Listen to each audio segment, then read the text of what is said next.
ময়ান দেওয়াটা কীভাবে বোঝা যায় আমার দেওয়া হয়ে গেছে। দেখেন মোট করলে এইভাবেই হয়ে যায়।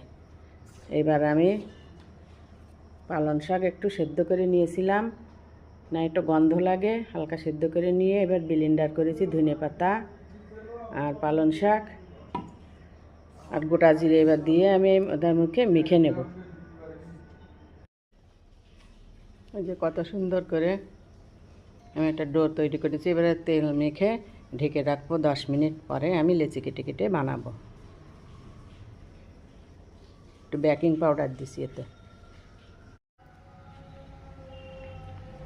কত সুন্দর ফুলে ফুলে উঠছে, এরকম ফুললে বানাতে ইচ্ছে করে।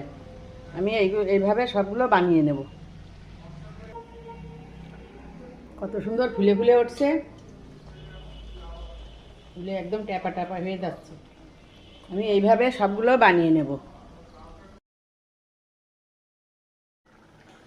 ডাল আর আলু রান্নাটা আমার হয়ে গেছে। কমেন্টে জানাবেন কেমন হলো।